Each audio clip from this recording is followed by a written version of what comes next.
저와 여러분들 함께 나누실 말씀 신약 성경 사도행전 9장 3절에서 5절입니다. 함께 봉독하시겠습니다. 사울이 길을 가다가 다메섹에 가까이 이르렀더니 호련히 하늘로부터 빛이 그를 둘러 비치는지라. 땅에 엎드려 들으매 소리가 있어 이르시되 사울아 사울아 내가 어찌하여 나를 핍박하느냐 하시거늘 대답하되 주여 누구시니까 이르시되 나는 내가 박해하는 예수라. 아멘. 2022년 새해 잘 시작하고 계시는지 모르겠습니다. 뭔가 이렇게 새해가 돼도 으쌰으쌰 할 만한 것들이 없어가지고 좀 맥이 좀 빠질 수는 있겠지만 그래도 희망과 기대를 가슴에 안고 시작하고 출발할 수 있는 새해가 되셨으면 좋겠습니다. 지난주 저는 변화라고 하는 주제로 하나님의 말씀을 선포했습니다. 2022년 우리가 가지고 있는 이 새해의 기대와 희망이 있잖아요. 그 희망을 이룰 수 있는 길 혹은 그 희망과 기대를 이룰 수 있도록 우리에게 필요한 것들이 참 많겠지만 무엇보다도 우리에게 변화라는 것이 있어야 한다라고 말씀을 드렸고, 이 변화에는 생각의 변화 그리고 감사의 변화가 있어야 된다라고 말씀을 드렸습니다. 오늘은 만남이라고 하는 제목으로 하나님의 말씀을 선포하겠습니다. 만남이라는 말 안에는요 복잡한 어떤 관계의 사슬이나 연속이 포함되어 있습니다. 그리고 만남이라고 할 때는 태생적인 만남도 있고 그리고 후천적인 요인으로 만나게 되는 경우도 있죠. 태생적인 만남이라는 것은 자기 선택이나 결정이 없이 그걸 할 수 없는 상태에서 만남이 이루어지는 것을 의미합니다.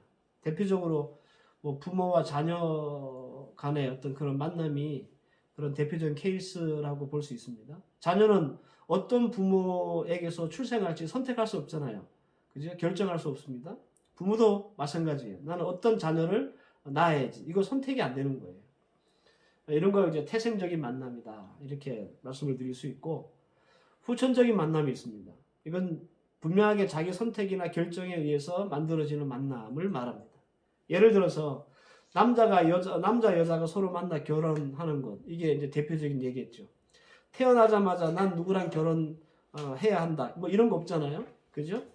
철저하게 자기 취향이나 성향에 의해서 선택되고 결정되는 만남입니다.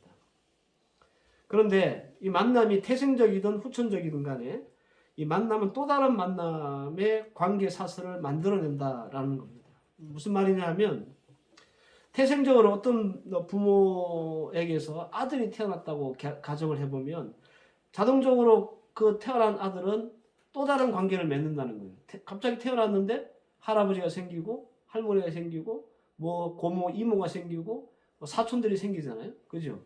태어나는 순간 이게 자기가 결정해 태어난 건 아니지만 이런 태어남으로 말미암아 또 다른 관계가 이렇게 막 사슬처럼 막 만들어지는 거죠. 이런 걸 말하는 거예요. 후천적인 만남도 마찬가지입니다. 자기 선택과 결정에 의해서 만남이 이루어졌지만 또 다른 많은 만남들을 만들어내는 거예요. 남녀가 서로 좋아서 결혼을 했어요. 그러면 동시에 어떤 만남이 또 만들어집니까? 사돈이라는 사람들이 만들어지고 시부모, 처갓집 이런 만남들이 또 자동적으로 생기는 거잖아요. 그래서 만남이라는 것은 관계의 사슬과 연속이 계속되는 것이다 이렇게 말씀을 드릴 수 있다라는 겁니다. 그리고 사람들은요 이런 만남을 통해서 삶의 질과 방향이 바뀌기도 해요. 바뀌기도 해요. 그냥 내가 좋아하는 남자와 결혼하고 좋아하는 여자와 결혼했는데 그 만남을 통해서 갑자기 내가 원치 않는 삶을 살게 되거나 원치 않는 곳에 가게 되거나 그런 일이 있을 수 있다라는 겁니다. 그래서 만남은요 우리 생애 전부라고 해도 지나치지 않을 정도로 아주 중요한 인생입니다. 그러니까 좀 과격하게 말씀을 드리면, 만남이라는 것은 우리가 태어날 때부터 죽을 때까지 계속 연속적으로 반복되며 일어나는 일이에요. 그래서 중요한 일상이라고 말씀을 드리는 겁니다. 때문에 우리가 살아가면서 만남에 대한 가치관이 어떠하냐에 따라서 그 만남이 원망의 원인이 될 수도 있고, 그리고 행복의 원인이 혹은 감사의 원인이 될 수 있습니다. 내가 만남을 어떻게 이해하고 그 만남에 대한 어떤 가치관을 가지고 있느냐에 따라서 어떤 사람은 내가 저 인간 만나가지고 내 꼴이 이렇게 됐어, 이렇게 원망할 수도 있고요. 혹은 그 가치관에 따라서 내가 저 사람을 만나서 내가 이런 은혜를 입고 이렇게 잘 됐구나 라고 하는 감사의 원인도 될 수 있다라는 겁니다. 핵물리학자로 우리가 잘 알려져 있는 아인슈타인, 공학자잖아요. 근데 이 사람은 공학자답지 않게 아주 인문학적인 명언을 하나 남긴 게 있습니다. 이런 말을 했는데, 세상을 보는 데는 두 가지 방법이 있습니다. 하나는 만남이 우연으로 보는 것이고, 하나는 기적으로 보는 것입니다. 공학자 치고는 아주 인문학적인 그런 명언을 남겼어요. 그죠? 이것을 기독교적으로 재해석하면 이렇게 해석할 수 있습니다. 세상을 보는 데는 두 가지 방법이 있습니다. 모든 만남을 우연으로 보는 것과 하나님의 섭리로 보는 것입니다. 이렇게 이 말씀을 바꿀 수 있다라는 겁니다. 이 말은 우리 속에 일어나는 모든 만남을 하나님의 섭리로 보는 그런 가치관이 필요하다라는 말씀이고, 이 가치관을 가지고 살아야 우리는 가볍지 않는 인생을 살 수 있다라는 의미입니다. 제가 만남이란 우리 생애의 중요한 일상이라고 말씀드리는 이유는 바로 여기에 있는 거예요. 우리의 삶이 시작될 때부터 마칠 때까지 우리는 계속적인 만남의 연속을 가지고 있기 때문에 그렇습니다. 그래서 사람들을 관계적인 동물이다 이렇게 부르는 거예요. 이런 이유로 좋은 만남은 사람이나 공동체를 잘 되게 해요. 그리고 나쁜 만남은 사람과 공동체를 망치는 경우를 우리가 흔히 보게 되는 겁니다. 사람 하나 잘 들어오면요, 집안도 잘 되고 사람도 잘 되지만, 사람 하나 잘못 들어오면 집안도 망치고 사람도 망치는 그런 일이 있을 수 있다라는 겁니다. 때문에 당연히 2022년 한 해 우리가 가지고 있는 기대가 채워지고 또 소망을 이루려면 어떤 만남이 우리에게 있어야 될 것 같습니까? 좋은 만남이 있어야 되겠죠. 그죠? 좋은 만남. 저는 여러분들에게 이 좋은 만남이 있기를 주의 이름으로 먼저 축원합니다. 우리가 우리의 기대를 채우고 희망을 이루기 위해서 필요한 게 많잖아요. 예를 들면 돈도 필요하고 능력도 필요하고 참 많지만, 만남이 잘못되면요, 우리가 만약에 돈을 잘 준비하고 있다 할지라도 그 돈이 다 날아갈 수도 있잖아요. 그래서 만남이 훨씬 중요하다는 말입니다. 그리고 여러분들에게 2022년 한 해 동안 좋은 만남이 있기를 바라는 것입니다. 저는 그래서 여러분들에게 좋은 만남이 뭘까 고민하면서 두 가지의 만남에 대한 말씀을 여러분들에게 선포하려고 합니다. 설교를 준비하다 보니까 분량이 점점 많아져가지고 오늘 두 개 다 말씀을 드리려고 했는데, 한 가지만 말씀을 드리고 나머지 하나는 다음 주에 말씀을 드리도록 하겠습니다. 자, 2022년 새해 우리가 가졌던 기대와 희망을 채울 수 있는 이 귀중한 만남이 뭘까요? 제일 첫 번째 만남은 예수님과의 만남입니다. 예수님과의 만남. 여러분들, 오늘 예배를 드리고 있는 여러분들은 예수를 만났습니까? 이거 굉장히 중요한 질문이지만 듣기에 따라서는 좀 식상할 수도 있고 또 기분 나쁠 수도 있는 질문이기도 해요. 내가 신앙생활을 얼마나 오래 했는데 그런 질문을 하냐고 언짢아 하시는 분들도 분명히 계실 거예요. 반대로 이런 질문 자체가 너무 식상하기 때문에 그냥 대수롭지 않게 넘기는 분들도 아마 계실 겁니다. 근데 여러분들이 신앙생활하고 교회 다니면서 나는 정말 예수를 만난 사람인가 곰곰이 한번 생각해 보신 적은 있는지 모르겠습니다. 그냥 막연히 나는 예수 만난 사람이겠지라고 자신을 그렇게 생각하고 지냈을 수는 있지만, 진지하게 여러분들 정말 내가 예수 믿고 교회 다니고 하면서 내가 정말 예수를 만난 사람인가 고민해 보신 적이 있느냐라는 겁니다. 굉장히 중요한 만남인데 가만히 생각해 보면 우리는 이 진지한 질문에 대한 고민을 별로 하지 않고 신앙생활을 한 것 같다라는 겁니다. 우리 인생에서 제일 중요하고 꼭 있어야 될 이 만남이 여러분들 예수님과의 만남입니다. 그런데 내가 정말 예수님을 만났다고 확신하신다면 여러분들 중에 그 근거는 뭡니까? 무엇을 근거로 나는 예수님을 만났다라고 확신을 하시냐라는 겁니다. 이렇게 물어보면 조금 당황하실 거예요. 왜냐하면 별로 생각도 안 해봤고 이게 뭐 내가 확신은 있는데 뭐라고 얘기하려니까 이게 뭐라고 얘기해야 될지도 잘 모르시는 그런 분들이 아마 계실 겁니다. 그러나 여러분들 오늘 이 시간을 통해서 다시 한번 스스로에게 질문을 할 수 있었으면 좋겠습니다. 나는 예수 만난 사람인가? 그런데 물론 예수를 만났다고 하는 개념은 약간 어려울 수도 있습니다. 그리고 어떤 면에서는 굉장히 개인적이거나 혹은 주관적일 수도 있습니다. 이런 이유로 우리가 어떤 사람이 예수님을 만났는지 아닌지 판단할 때 우리는 대충 이런 기준을 가지고 있죠. 이 사람 신앙생활 얼마나 오래 했는지, 어떤 직분을 가지고 살았는지, 그리고 사역에 얼마나 열심을 품고 있는지, 뭐 이런 것들을 미루어 짐작하면서 저 사람은 예수를 만난 사람일 거야. 혹은 아닐 거야. 이렇게 판단을 할 경우가 있다는 거예요. 나는 엄마 뱃속에서부터 지금까지 예수 믿던 사람이야. 그러면 저 사람은 예수를 만났겠지. 우리 이렇게 생각하고요. 저 사람은 목사하고 장로고 권사인데 당연히 예수를 만났겠지. 이렇게 생각한단 말이에요. 혹은 저 사람 어떤 사역에 굉장히 열심히 있고 봉사도 열심히 하는 걸 보면서 저 사람은 분명히 예수 만났을 거야 라고 우리는 그냥 막연하게 생각할 뿐입니다. 이게 뭐 틀리다는 말은 아닌데 그렇다고 100% 맞지도 않습니다. 여러분 신앙 오래 한 사람이라고 다 예수 만난 사람일까요? 저처럼 목사나 장로나 뭐 권사 그 정도 되면 다 예수 만난 사람일까요? 아닙니다. 여러분 가룟 유다를 한번 생각해 보세요. 가룟 유다 잘 아시죠? 가룟 유다는 예수님을 만난 사람으로 봐야 합니까? 아니면 아닌 것으로 봐야 합니까? 예수님을 만났다고 하자니까 너무 최악의 제자고, 그죠? 그렇다고 못 만났다, 안 만났다라고 하기에는 가룟 유다가 예수님하고 지낸 시간이 참 많잖아요. 그리고 본인이 스스로 제자로서 막 병도 고치고 귀신도 내어쫓는 그런 아주 신비한 그 영적인 능력을 행하기도 했잖아요. 그래서 못 만났다고 하기에도 이게 좀 무리가 되는 거예요. 가룟 유다는 예수님을 만난 사람일까요? 아니면 못 만난 사람일까요?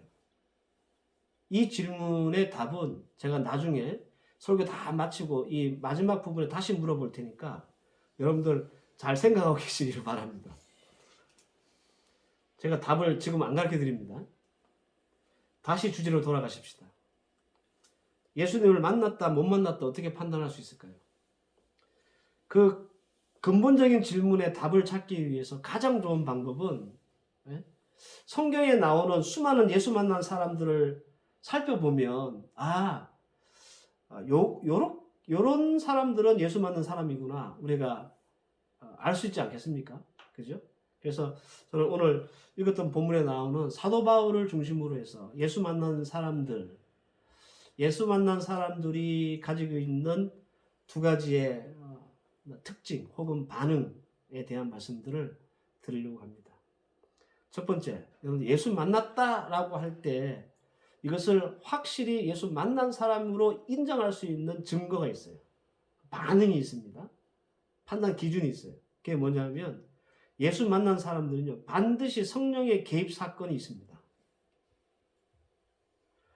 만났다라는 말은 예수 그리스도를 구세주로 믿게 하는 성령의 개입이 있었다라고 하는 말이에요. 이 성령의 개입 사건은 예수를 만난 모든 사람들에게 있습니다. 그리고 예수를 만났다고 하는 모든 사람들에게 반드시 이 성령이 개입했던 사건이 있습니다. 경우에 따라 바울처럼 극적인 개입이 있을 수가 있고요. 그렇지 않을 수도 있습니다. 중요한 것은 성령의 개입이 없이는 우리가 예수를 만날 수 없다는 거예요. 베드로를 위시해서 예수님의 제자들은 오순절 강림 사건 아주 특별하고 신비적인 경험을 통해서 그들은 예수를 구세주로 그제서야 믿게 돼요. 그제서야. 오늘 본문에도 사도 바울은 같은 경험을 합니다. 신비적인 경험. 3절 말씀에 사울이 길을 가다가 다메섹에 가까이 이르니 호련히 하늘로부터 빛이 그를 둘러 비추는지라. 여러분, 바울이 어떻게 예수님을 최초로 만났다고요? 바울은 공부 많이 한 사람과 학벌이 좋은 사람입니다. 그래서 이 사람이 막 스스로 연구하고 공부해서 이게 예수가 그리스도구나. 그래서 만났습니까? 아니에요, 여러분들. 완벽하게 성령에 개입하셔서 바울이 예수님을 만나게 된 거예요. 호련히 하늘로부터 빛이 그를 둘러 비추는지라. 이거 아주 신비한 일이 벌어진 거예요. 갑자기 아무런 기대도 없었는데 갑자기 하나님께서 성령에 개입하셔가지고 이런 신비로운 일이 만들어진 거예요. 지금도 성령께서는 우리를 예수와 만나게 하기 위해서 사람을 통해서, 사건을 통해서, 상황을 통해서, 때로는 아주 특별한 영적인 신비를 통해서 개입하십니다. 때문에 성령 개입 없이는 절대로 우리는 예수를 만날 수 없고 구세주로 믿을 수도 없습니다. 요한복음 14장 26절 말씀에 보혜사 곧 하나님께 아버지께서 내 이름으로 보내실 성령 그가 너에게, 잘 들으세요, 모든 것을 가르치시고 내가 너에게 말한 모든 것을 생각나게 하시리라. 누가요? 성령이 그렇게 하신다. 로마서 8장 16절 말씀에 성령이 친히 우리 영으로 더불어 우리가 하나님의 자녀인 것을 증거하시나니 그랬습니다. 성령이 그렇게 하시는 거예요. 고린도전서 12장 3절 말씀에 또 성령이 아니고는 누구든지 예수를 주시라 할 수 없느니라. 성령이 아니면 예수를 주라고 우리가 시인할 수도 없고 만날 수도 없고 알지도 못한다는 거예요. 보십시오, 여러분들. 성령이 예수에 대해서 가르치고 믿게 하고 증거합니다.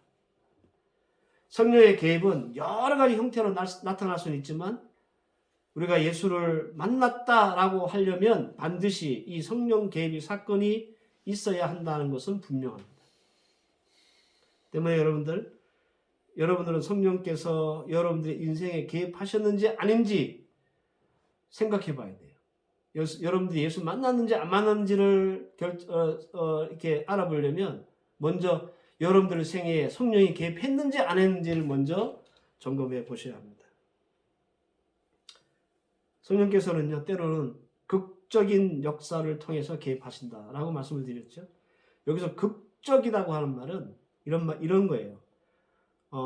우리를 막 갑자기 성공시키시거나 아니면 우리를 막 실패시키시거나 우리를 아주 특별한 사고와 사건을 통해 사건을 당하게 하신다든가 뭐 이런 걸 말하는 거예요.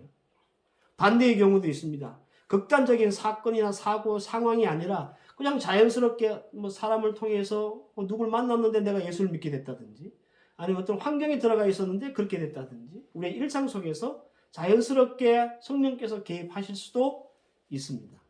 문제는 뭐냐 하면 성령의 개입을 인정하고 받아들이느냐 아니냐가 문제예요. 여러분들 그 고구마 전도왕 그 김기동 이제 지금 목사님 되셨는데 간증 들어보셨죠? 우리 예전에 필리핀 한인교회에서도 왜 오후 예배 때 간증 틀어놓고 같이 봤잖아요, 그죠? 기억하시는지 모르겠습니다. 이분이 어떻게 예수 믿게 됐습니까? 원래 이분은 예수를 안 믿는 분이고 부인이 예수를 잘 믿는 분인데 부인은 교회에 이렇게 데려다 주고 데려오고 일만 하셨거든요. 그런데 어느 날 주일날이에요. 이 부인을 교회로 모시고 가는 도중에 핸들을 딱 꺾어요. 어디를 꺾냐면 놀러 가려고. 온 식구 태우고 놀러 가려고. 자기는 이제 그런 준비를 한 거죠. 오늘 교회 안 가도 되니까 그냥 오늘 교회 한번 쉬고 나하고 놀러 가자. 그래가지고 교회 가는 척 하다가 방향을 틀어서 이제 놀러를 가는 거예요. 어떻게 됐습니까? 사고를 당해요. 아주 큰 사고를 당해요. 이 사고로 말미암아 이 고구마 전도왕이었던 김기동, 그때는 안수 집사님이었는데 그 집사님이 예수를 믿게 되는 계기가 만들어진 거죠. 성령이 개입하신 거예요. 그죠? 여러분, 우리 일상에서 성령은 강도와 혹은 경중을 달리하면서 계속 개입하십니다. 그런데 안타까운 것은 뭐냐면 성령께서 이렇게 우리를 개입하시고 계시는데 어떤 성도들은 이게 우연으로 혹은 운으로 넘기시는 분들이 계시다는 거예요. 그래서 우리 예수님께서 우리를 만나시고자 우리에게 내미는 손을 거절하시는 거예요. 여러분들 성령께서 여러분들에게 개입하시고 계시다는 사실을 인정하고 믿으시길 바랍니다. 예? 고집 부리고 애써 부정하지 마십시오. 여러분들 우리가 생각해 보면 성령께서 우리에게 개입하시지 않은 적이 한 번도 없어요. 근데 그거를 여러분들이 인정할 수 있어야 돼요. 그러면 예수님이 내미신 손을 우리가 잡을 수 있습니다. 성령이 여러분들에게 일을 하고 계신다는 거, 여러분들 찾아내시고 여러분들이 인정하십시오. 그래야 여러분들 우리가 예수님을 만날 수 있고, 그 예수님을 우리가 만나야 그 예수님을 통해서 우리가 새로운 삶의 변화가 일어날 수 있습니다. 세상에서 가장 귀한 만남은요, 예수님 만나는 거예요. 왜 그렇습니까? 예수님 만나면 우리가 죄인에서 의인이 되잖아요. 예수님 만나면 영원한 형벌을 받아야 될 사람에서 영원한 영생을 얻는 사람이 되잖아요. 그죠?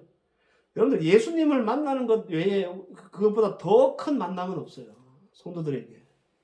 그러니 여러분들에게 저는 분명히 성령께서 개입하시는 줄 믿습니다. 그걸 찾아내시고 인정하시고 붙잡으세요. 그러면 여러분들 예수님 만난 사람이 되고 새로운 삶의 변화가 일어날 겁니다. 두 번째, 예수 만난 사람들에게 나타나는 반응이 있습니다. 변화가 있는데 그게 뭐냐면 예수님과 지속적인 관계를 유지합니다.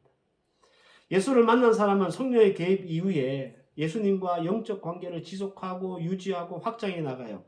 오늘 읽었던 본문은 아니지만 사도행전 9장 22절 말씀을 보면 사울은 힘을 더 얻어 예수를 그리스도라 증언하고 다메섹에 사는 유대인들이 당황하게 하니라 이렇게 말씀합니다. 성령의 개입으로 예수를 믿게 된 사도 바울이 변한 모습입니다. 여러분 예수 믿는 사람 잡아 가두려고 다메섹으로 갔는데 오히려 다메섹에서 예수를 증거하는 사람으로 변했습니다. 이 변화의 근원이 뭐냐? 예수님과의 지속적인 관계, 교통입니다. 그렇다면 여러분들 우리가 어떻게 예수님과의 지속적인 관계를 유지할 수 있을까? 그래서 이 바울과 같이 변화된 삶을 살 수 있을까? 마태복음 7장 22절에서 23절 말씀을 보면 그날에 많은 사람이 나더러 이르되 주여 주여 우리가 주의 이름으로 선지자 노릇하며 주의 이름으로 귀신을 쫓아내며 주의 이름으로 많은 권능을 행하지 아니하였나이까 하리니 그때에 내가 그들에게 밝히 말하되 내가 너희를 도무지 알지 못하니 불법을 행하는 자들아 내게서 떠나가라 하시니라. 이 말씀 굉장히 중요한 말씀이에요. 이 말씀 우리 입장에 다시 해석해보면 이런 거예요. 하나님 우리가 주의 이름으로 내가 목사, 장로, 권사 노릇도 했고 주의 이름으로 내가 큰 사역도 했고 주의 이름으로 내가 병도 고치고 막 그랬습니다. 그러니까 이 정도 했으면 내가 예수님을 만난 사람 아닙니까? 그런데 예수님의 반응은요. 내가 너를 도무지 알지 못한다. 여러분들 이게 얼마나 황당한 반응입니까? 예수님이 저를 모른다는 거예요. 예수님 저는 어느 교회 담임 목사 몇 년 동안 했고요. 예? 어느 교회 장로로 지금 봉사하고 있고요. 내가 교회를 얼마나 많이 지었고 선교를 얼마나 많이 했고 내가 주의 이름으로 얼마나 많은 일들을 했는데 저를 모르십니까? 우리는 이렇게 주장을 하는데 우리는 이렇게 예수님과 친하다고 예수님을 만났다고 주장을 하는데 예수님은 정작 뭐라고 말씀하시냐면 내가 너를 도무지 모르겠다. 이 불법을 행하는 자들아 나한테서 떠나가라. 그냥 미치고 환장할 노릇이죠. 근데 여러분들 이게 미치고 환장할 노릇이 아닌 게 왜 예수님이 이렇게 말씀하시는지 살펴보면 이해가 갑니다. 예수님이 도무지 우리를 알지 못한다고 말씀하셨던 그 이유가 간접적으로 나와 있는데요. 마태복음 7장 24절에 이런 말씀이 있어요. 그러므로 누구든지 나의 이 말을 듣고 행하는 자는 그 집을 반석 위에 지은 지혜로운 사람 같으니 라는 말씀이 있습니다. 그러니까 성령의 개입으로 우리가 예수 그리스도를 구세주로 믿는다면 그것으로 끝난 게 아닙니다. 그것으로 다가 아니에요. 예수님의 말을 듣고 행하는 것이 우리에게 필요한 거예요. 그래서 계속 예수님과의 관계를 유지하는 것이 중요하다. 그런 말입니다. 이것이 예수님과 지속적인 관계를 유지하고 확장한다라고 하는 말의 의미입니다. 누가복음 8장 21절 말씀에 예수께서 대답하여 가라사대 내 모친과 내 동생들은 곧 하나님의 말씀을 듣고 행하는 이 사람들이라 라고 했습니다. 하나님의 말씀 듣고 행하지 않는 사람은 내 모친도 아니고 내 동생도 아니다. 그런 말이죠. 야고보 1장 22절 말씀에 너희는 도를 행하는 자가 되고 듣기만 하여 자기를 속이는 자가 되지 말라. 야고보가 말하죠. 행하는 자가 되라. 듣기만 하는 자는 자기를 속이는 자다. 요한 1서 2장 29절 너희가 그의 의로운 줄을 알면 의를 행하는 자마다 그에게 난 줄을 알리라. 요한 3서 1장 11절 선을 행하는 자는 하나님께 속하고 악을 행하는 자는 하나님을 뵙지 못하느니라. 여러분 우리가 교회 열심히 다니고 온갖 사역을 다 참여하고 정말 심지어는 직분을 가지고 있어도 하나님 말씀 듣지 않고 행하지 않으면 하나님께 속한 자도 아니고 하나님의 아는 자도 아니며 자기를 속이는 자입니다. 목사나 장로가 되고 심지어 가룟 유다처럼 사도가 되었다 할지라도 예수님의 말씀 듣지 않고 행하지 않으면 여러분 예수님과 아무런 상관이 없는 자예요. 예수님이 모른다. 우리는 안다고 그러는데 우리는 안다고 주장하는데 예수님은 난 너 모른다라고 말씀하시는 거예요. 예수님을 만난 사람들은요. 끊임없이 예수님과 교통합니다. 지속적인 관계를 유지합니다. 이게 모든 예수님을 만난 사람들의 특징이었어요. 성도들 중에는 이런 분이 계실 겁니다. 성령의 개입으로 딱 예수님을 만났는데 딱 거기까지만 하시는 분들이 계십니다. 성령의 개입한 사건 한 번 외에는 계속적인 예수님과의 관계의 지속을 위해서 노력하거나 애쓰지 않는 성도들을 말합니다. 이런 성도들은요. 예수님을 만났다 할 수 없습니다. 성령의 개입으로 예수님과 첫 만남이 있었다면 그렇다면 여러분들 말씀을 행하고 예수님과의 관계를 더 깊고 진지하게 가져가야 한다. 그런 말입니다. 그래야 우리는 예수님을 더 잘 알 수 있고 더 깊고 진지한 관계를 예수님과 형성할 수 있습니다. 우리가 말씀을 행할수록 예수님은 자신을 더 잘 보이시고요. 그리고 더 가까이 오시고 더 많이 드러내십니다. 그리고 예수님도 우리에게 그렇게 말씀하십니다. 나도 너를 안다 라고 말씀하시는 거예요. 이렇게까지 말씀을 드리면 이제 좀 헷갈리실 겁니다. 뭐가 도대체 예수님을 만났다라고 하는 기준일까?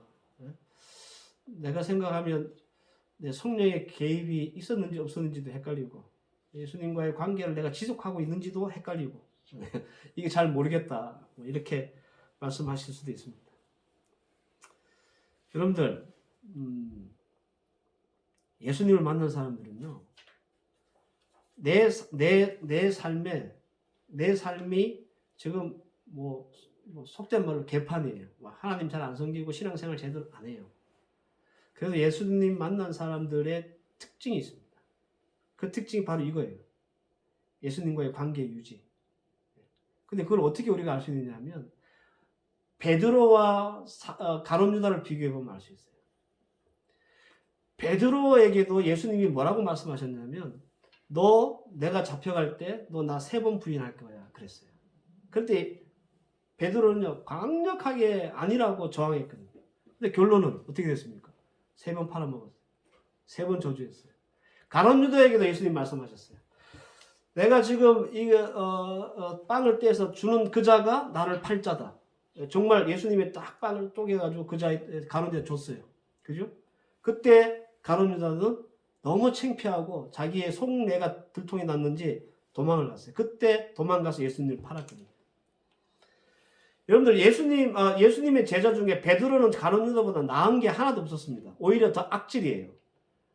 베드로도 전과가 상 많아요. 예수님 3번이나 저주하고 부인했죠.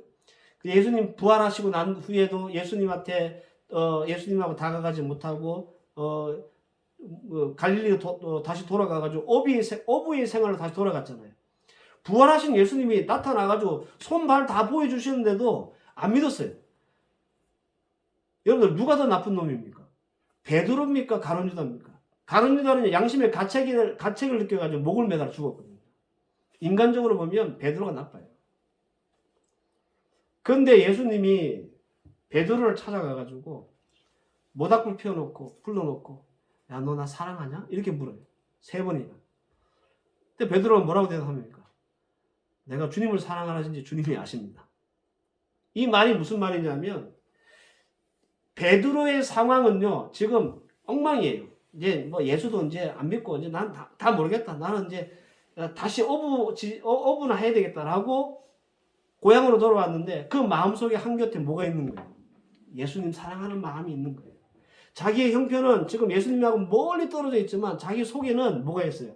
계속 하나님에 대한 말씀들이 생각이 나고 이게 막 예수님을 사랑하는 마음이 남아 있는 거죠. 그래서 예수님이 야단을 안 치고 물으셨던 거예요. 너 나 사랑하냐? 이렇게 물으셨던 거예요. 베드로는 자기 형편을 보니까 사랑합니다라고 얘기하지는 못할 형편이다 보니까 예수님에게 예수님, 내가 예수님 사랑하는 거 예수님이 아시잖아요. 라고 소극적으로 대답을 한 거예요.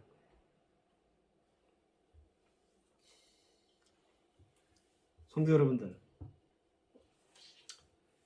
어떤 사람들은 내가 겉으로 보기에 신앙생활 잘하고 모범적인 삶을 살면 저 사람은 예수 만났다라고 생각합니다. 반대로 예수 믿는 사람이라고 하는데 하는 거 보면 개판이고 막 이렇게 어지럽고 이런 사람들을 보면 아유 저 사람 예수 못 만난 사람이네 라고 얘기합니다. 근데 그게 아니에요. 핵심은 뭐냐면 사랑입니다. 사랑. 마태복음 22장 37절과 40절 말씀에 예수께서 이르시되 내 마음을 다하고 목숨을 다하고 뜻을 다하고 주 여호와 하나님을 사랑하라 하셨으니 이것이 크고 첫째 되는 계명이요 둘째는 그와 같이 내 이웃을 내 몸과 같이 사랑하라. 이게 율법을 이루시는 강령이라고 했습니다. 이 사랑이 우리 가운데 남아 있으면 여러분 그 사람은 예수 믿는 사람입니다. 그래서 여러분들 체크해 보셔야 돼요. 나는 이 사랑이 남아 있는지. 우리가 주의 이름을 내걸고 교회 부흥시키겠다고 혈안이 된 목사들 보잖아요. 그죠? 그런데 주의 이름을 내걸고 막 교회 부흥시키고 막 성도들 끌어모으고 열심히 있는데 정작 하나님의 말씀인 이 사랑의 계명을 지키지 않아.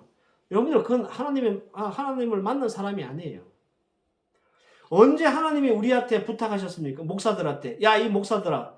너희들은 분명히 이 세상에서 교회를 몇만 명 이상 부흥시켜. 그런 적이 없어요. 성도들에게도 우리 예수님이 그런 부탁을 하신 적이 없어요. 우리 성도들 너희들은 반드시 출세해야 되고 성공해야 되고 무슨 짓을 하든지 이 땅에서 잘 돼야 돼. 이렇게 하신 적이 없단 말이에요. 그런데 우리는 예수님의 이름을 내걸고 뭐라고 얘기하냐면 우리 성공해야 된다고 출세해야 된다고 부흥해야 된다고 얘기해요. 그런 자들을 바라보면서 예수님이 내가 너를 도무지 모르겠다고 하신 거예요. 그러나 예수 믿는 자들은요. 내가 지금 어떻게 지금 밖으로 보여지는 삶이 어떤지가 중요한 게 아니라 내 속에 예수님 사랑하는 마음이 있는지 없는지가 중요한 거예요. 두 가지입니다. 여러분들의 성령의 개입을 하셨는지 안 하셨는지 내가 예수님을 여전히 내 삶의 형편과 상관없이 내가 여전히 예수님을 사랑하고 있는지 아닌지 이것이 우리가 예수님을 만난 사람인지 못 만난 사람인지를 구별짓는 판단하게 되는 기준이 되는 겁니다. 자, 이제 여러분 제가 예배 시작할 때 드렸던 첫 번째 질문 답을 해보시기 바랍니다. 가룟 유다는 예수님을 만난 사람입니까? 아닙니까? 오늘 말씀을 정리해 보면 정답은 가룟 유다는 예수님을 못 만난 사람입니다. 만약 그가 예수님을 만났다면 예수님을 팔지 않았겠죠. 그리고 자살하지 않았겠죠. 베드로처럼 하나님 앞에 예수님과의 계속적인 어떤 사랑의 교제를 통해서 회복됐겠죠. 그죠? 베드로도 용서해 줬는데 가룟 유다를 왜 용서 안 해주시겠습니까? 우리 주님께서. 그런데 가룟 유다에게는 베드로에게 있었던 예수님 사랑하는 마음이 없었다라는 거예요. 그래서 가룟 유다는 예수님 만난 사람이 아니다라는 겁니다. 지금 여러분들의 신앙생활이 별로다 할지라도 성령께서 여러분들의 여러분들의 일상에 개입하심을 믿고 확신하시길 바랍니다. 그리고 여러분들의 신앙생활이 여러분들의 생각에도 별로다라고 생각할지라도 여러분들 예수님 사랑하는 마음이 여러분들 가운데 있으면 여러분들은 예수님을 만난 사람입니다. 저는 더 굳세게 성령의 개입하심을 붙잡고 확신할 수 있기를 바라고, 더 깊은 교제를, 예수님 사랑하는 마음을 가지고 더 깊은 교제를 이어나갈 수 있기를 바랍니다. 그러면 여러분들 우리가 변화돼요. 예수님 때문에. 성경에서 만난 모든 예수 만난 사람들은 다 이런 케이스로 예수님을 만난 것이고, 더 깊은 교제로 예수님 앞에서 온전한 정말 훌륭한 믿음의 사람들로 세워진 겁니다. 저는 이 주제를 가지고 사실은 우리 성도들하고 좀 많이 나누고 싶었어요. 왜냐하면 가장 근본적인 것이거든요. 이게 예수님 만났냐 못 만났냐는 굉장히 근본적인 거예요. 근데 사실은 우리는 이제껏 신앙생활을 하면서 이 근본적인 것에 대한 질문을 좀 회피하며 살았던 것 같아요. 근데 여러분 2022년에는 이거 회피하면 안 됩니다. 우리가 정말 우리가 가지고 있는 기대와 또 우리의 어떤 그 소망이 이루어지려면 반드시 우리 예수님 만난 사람이 되어야 돼요. 네. 그래서 제가 오늘 이 말씀을 준비하면서 이 문제를 꼭 우리 성도들하고 좀 나누고, 내가 예수 믿는 사람으로서 내가 예수 만난다 못 만난다를 진지하게 고민하고, 그리고 내가 예수 만난 사람이라는 증거를 찾아내고 더 깊은 예수님과의 교제로 여러분들이 이 땅에서 우리 주님이 내가 너를 잘 안다 라고 이렇게 인정하고 칭찬받을 만한 그런 믿음의 사람들로 살아갈 수 있기를 바랍니다. 오늘 주신 말씀 잘 기억하고 이번 한 주간 이 질문을 가슴에 안고 여러분들 한 주간을 사실 수 있기를, 그래서 답을 찾아낼 수 있기를 주의 이름으로 축원합니다. 기도하십시다. 하나님, 은혜 감사합니다. 우리가 수십 년 예수를 믿었고 심지어는 엄마 뱃속에서부터 예수를 믿었는데 나는 예수를 만난 사람인가? 라고 하는 질문 앞에서 때로는 그 질문을 회피하고 모른 척하고 피해 갔습니다. 하지만 우리 2022년 새해에는 이 질문 앞에 당당히 답할 수 있는 우리 성도들 되게 하옵소서. 우리 예수 믿는 성도들 다 예수 만난 성도들이라고 믿습니다. 성령께서 이들에게 개입하셨고 이들이 하나님의 사랑을 갖고 있을 줄 믿습니다. 이 믿음 가지고 오늘 하루 살아가면서 우리 인생의 가장 큰 위대한 만남인 예수와의 만남, 여러분들 꼭 다시 한번 확인할 수 있는 우리 성도들 되게 하셔서 이 만남을 통해서 우리가 변화되고 하나님이 주신 놀라운 은혜를 더 풍성히 누릴 수 있는 주의 종들 되게 해 주시옵소서. 예수님의 이름으로 기도하옵나이다. 아멘. 찬양하라 내 영혼아, 이렇게 찬양하시겠습니다.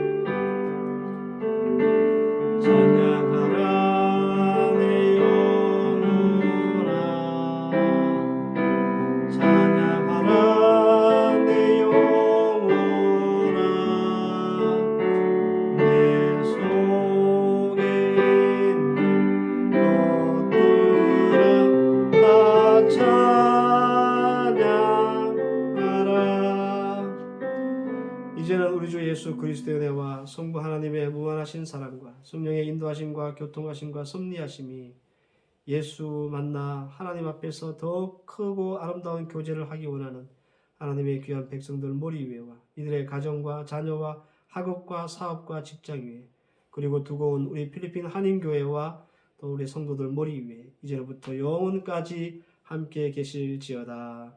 아멘.